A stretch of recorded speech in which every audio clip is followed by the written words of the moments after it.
Hey everybody, welcome to What About the Game. Today I'm going to be talking about Magical Drop 2 on the Nintendo Switch. I've always found something quite odd about arcade puzzle games. While I'm a fan of puzzle games in general, the genre just feels somewhat quaint alongside fighters, beat-em-ups and shooters in the arcade environment. They're not cool, badass or exhilarating, and at the time were very much possible on the home systems. Nevertheless, Japan seems to love the idea nearly as much as they do fighters.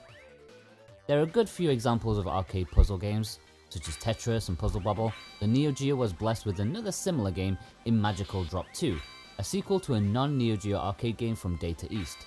In principle, it's a very simple game, as all the best puzzle games should be. You control a character at the bottom of the playing area as dozens of different coloured bubbles descend. Naturally, you have to clear them by matching bubbles of the same colour. With your character being able to strafe side to side, you can pick up one bubble from the front row with one button, move it and drop it with another button. Bubbles will disappear when 3 of the same colour are in a column. Any adjoining bubbles of the same colour will also disappear, and naturally you can cause chain reactions to happen should the right bubbles fall in the right places. As with all Hamster's Arcade Archive series, there's both the Japanese and international versions to play. Whereas most games are practically identical, Magical Drop 2 actually has a significant difference. The Japanese version has an extra mode. Both versions share a versus mode as well as a survival mode. The versus is kind of like a story mode since you fight against different characters. You choose one of the 7 of them to compete against the others. Each of the available characters have their own different things, but as I was playing, in all honesty, I couldn't tell the difference between them. I like their designs I suppose, but that's as far as it goes for me. Maybe I'm missing something, who knows. After an awesome and promising intro, it's slightly disappointing that it doesn't actually translate much into the main game. Yeah, there's some personality there as the character sprites and animations are great, but in all honesty it's not worth calling a story mode as the manual states. On the default setting, Magical Drop 2 is brutally difficult by the 3rd stage of the story mode. The first 2 rounds are fairly easy and if you're quick and lucky, the match can be over in seconds. When you get to the devil guy though, it's relentless. The default setting is not kind on beginners and may put players off, so I definitely recommend toning down the level in the settings. Even then it's still really difficult, but it gives you more of a chance rather than being annihilated in seconds. The survival mode is just as tough. This is where the whole wide screen is yours and you have to keep pushing back the descending bubbles. The more points you get, the higher the levels you reach and the more difficult it gets.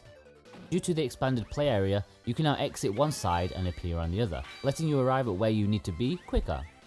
I think what makes Magical Drop 2 so difficult is the pace. It's incredibly action orientated, every millisecond counts and any sort of dawdling will punish you.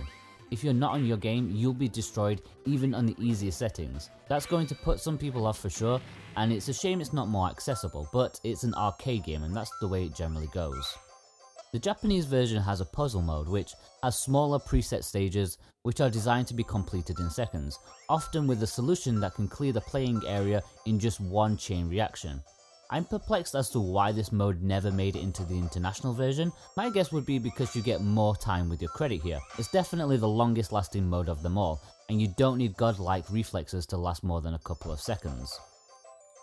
Aside from the fun gameplay, I think Magical Drop 2 looks and sounds great. The characters are cute and colourful, even if they don't have the personality I would like. The vibrant colours really pop off the Switch's screen, the sound is also pretty good. The whimsical tunes that urgently speeds up as the situation gets more desperate really makes things tense. Each character stage has their own excellent theme too, which is a nice surprise. As with all the Arcade Archive series, Hamster have thrown in their usual extra modes, High Score mode and Caravan mode. Either there is something wrong with Caravan mode or it is completely useless as a mode here. It seems like you don't actually collect your score until you complete the game, which is the versus mode. Given that Caravan's shtick is giving you only 5 minutes, unless you're incredibly lucky, I don't think there's any human way to actually get your score. Saying that, it could just be programmed incorrectly, since despite me reaching my best ever stage during Caravan mode, it counted for nothing as it said my high score was 0. The same goes for High Score mode, although since there's no 5-minute time limit, you do have time to actually complete the game. Whether you get the high score at the end or not, I don't know because it's just too difficult for me. But overall, I think Magical Drop 2 is an excellent arcade puzzle game despite the difficulty. I think if it was just a tad more accessible, I would easily recommend it to anyone. As it stands though, its difficulty may turn people away. I still enjoyed playing it despite that. Comparing it against Fatal Fury 1 and 2, which are insanely difficult and just not fun, this is still fun. If you're terrible at facing the computer, then there's always two-player option, compete against someone equally as terrible. It looks and sounds lovely, and it fills a hole in the Neo Geo library that is currently missing on the Nintendo Switch.